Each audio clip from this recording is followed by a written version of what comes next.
हमारे खुदावंद यीशु की अंजील मुकद्दस लूका के मुताबिक उसका 13वां बाब 31 से 35 आयत तक। एक दिन बास फरीसियों ने आकर यीशु से कहा कि निकलकर यहाँ से रवाना हो, क्योंकि हेरोदेस तुझे कत्ल करना चाहता है। यीशु ने उनसे कहा कि जाकर उस लोमड़ी से कहो कि देख, मैं आज और कल बदरूहों को निकालता और शिफा का काम करता हूँ और परसों कमाल को पहुँचूँगा। बस मुझे ज़रूर है कि आज और कल और परसों चलता रहूं, क्योंकि नहीं हो सकता कि नबी यरूशलेम से बाहर हलाक हो। ए यरूशलेम, ए यरूशलेम, तू जो अंबिया को कत्ल करता और जो तेरे पास भेजे गए उनको संसार करता है, कितनी बार मैंने चाहा कि तेरे बच्चों को जमा कर लूं, जिस तरह मुर्गी अपने चूज़ों को परों तले जमा कर लेती है, मगर तूने ना चाहा। देखो, तुम्हारा घर तुम्हारे लिए छोड़ा जाएगा, मगर मैं तुमसे कहता हूँ कि तुम मुझे हरगिज़ न देखोगे। ता वक्त के कहोगे, मुबारक है वो जो खुदावंद के नाम से आता है। पाक कलाम के पढ़े और सुने जाने पर खुदावंद की बरकत हो, खुदा का शुक्र हो। अजीज दोस्तों, आज के कलाम में हम सुनते हैं कि ऐसा लगता है कि उस वक्त खुदावंद यीशु हेरोदेस के इलाके में था। बास फरीसियों ने आकर उसे खबरदार किया कि इस इलाके से निकल जाए, क्योंकि हेरोदेस तुझे कत्ल करना चाहता है।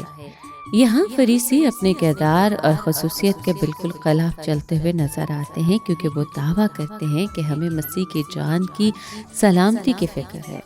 शायद उन्होंने हेरोदेस से मिलकर साजिश तैयार की थी कि यीशु को डराएं ताकि वो यरूशलेम चला जाए। उनको यकीन था कि वहाँ उसको गिरफ्तार कर लिया जाएगा।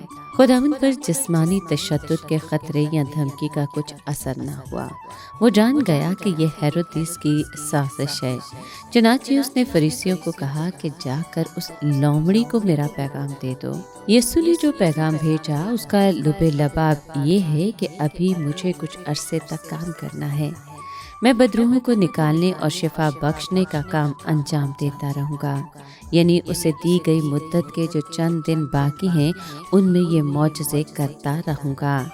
फिर तीसरे दिन यानी आखिरी दिन वो अपनी ज़मीनी खिदमत से मुतल्लिका सारे काम पाया तकमील को पहुँचा चुकेगा। कोई चीज़ उसके फ़राइज़ की बचा आवरी में ख़ायल नहीं हो सकती। मुकर्रा वक्त से पहले दुनिया की कोई ताकत उसे नुकसान नहीं पहुंचा सकती। इसके अलावा वो जलील में कत्ल नहीं हो सकता। ये ख़ास हक यरूशलेम के लिए महफूज और मखसूस था। उसी शहर की खसूसियत थी कि खुदावंद के खात्मों को कत्ल करता था। खुदा के नुमाइंदों को कत्ल करने में यरूशलेम को कमोबेश अजारादारी हासिल थी। जब खुदावंद ने कहा कि मुमकिन नहीं कि नबी यरूशलेम से बाहर हलाक हो, तो इसका यही मतलब था।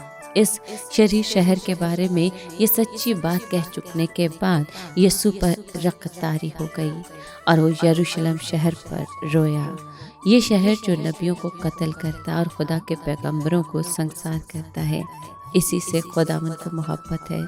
उसने कितनी ही बार चाहा कि जिस तरह मुर्गी अपने बच्चों को परों तले जमा कर लेती है, वो भी उसके बशिंदों को जमा कर ले, मगर उन्होंने ना चाहा। नतीजा ये होगा कि उनका शहर, उनकी हैकल और उनका मुल्क वीरान छोड़ा जाएगा। उनको असीरी के तवील अरसे से गुजरना पड़ेगा। दर हकीकत वो खुदावंद को उस वक्त तक न देख सकेंगे जब तक उसके बारे में अपना रवैया तब्दील न करेंगे। आज के कलाम की आखिरी आयत मसीह की आमद सानी की तरफ इशारा करती है।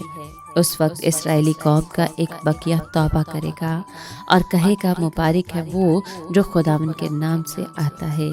उसकी कुदरत के रोज़ उसके लोगों के दिल उसकी तरफ माइल हो जाएंगे।